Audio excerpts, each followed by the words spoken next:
Hey everyone, and welcome to this fourth CSS video. In this video we're going to be looking at a bit more of CSS selectors.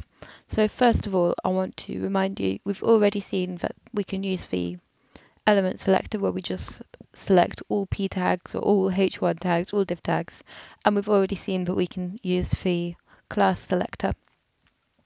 Now this is something I want to make you aware of. We've used div.myClass or p.coolText before, but it's a totally different selector if we put a space in between. So let's take a look. We've got this web page, which looks like this, and we want to target this element here, cool text. So at the moment we've just done p.coolText. We're going to get rid of that, this selector, and we're going to rewrite it. So what we could have done is div.box. Obviously we'll just target this box and not the cool text. And then if we do a space and then we do cool text, what a space means is look for stuff inside of that. So we're going to be looking for whatever the content of this box is.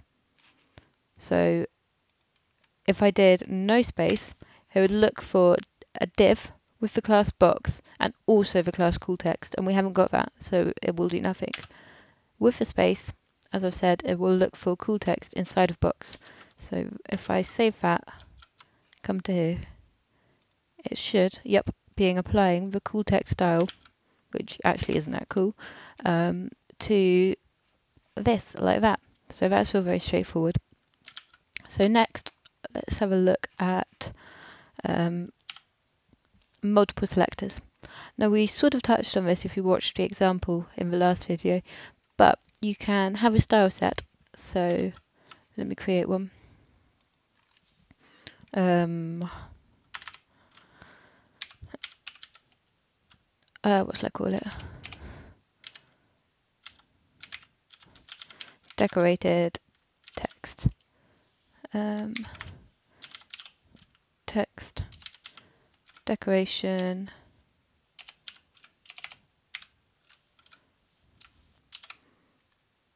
we've got that. Actually, I'm going to show you something else first very quickly. So we want to make, for example, all text underlined. Now we could apply classes to our h1 tags, our h2 tags, our p tags, and then use that class. Or we could just do this, h1, h2, h3, whatever we want, p tags, I don't know, div tags, anything. And then we can do whatever our styles.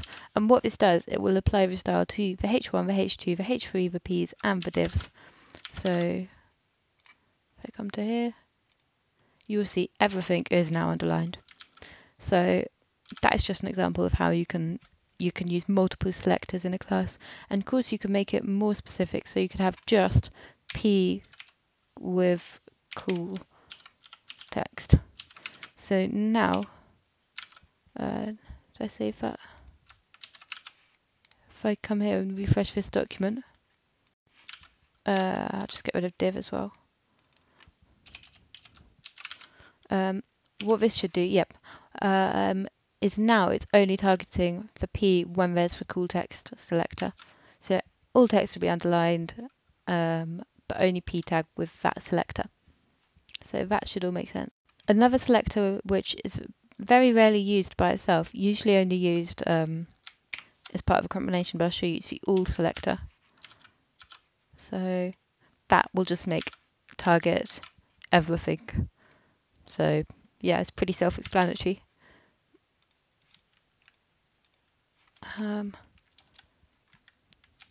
That's the all selector. So we touched on the ID selector earlier. What this is it lets you select an object by its ID. So if you know HTML, you will know that we can have an ID element like that. It's very similar to a class element with one major difference, but this ID must be unique. So you can't have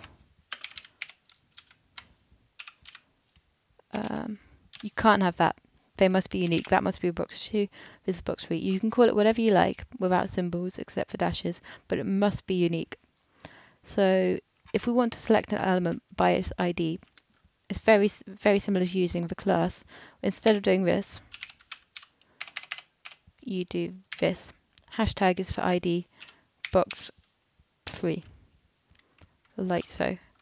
And I'm going to change this to background. We're going to have a red.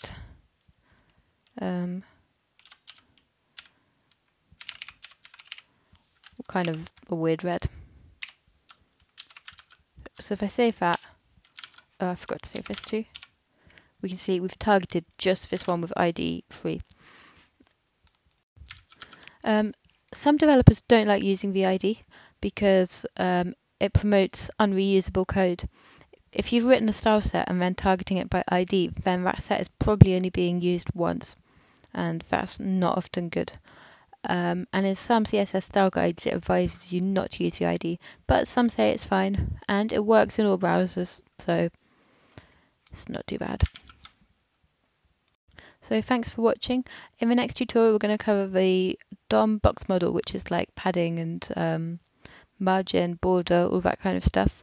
And if you're finding these tutorials helpful, then please do subscribe or like my channel for more. Thanks.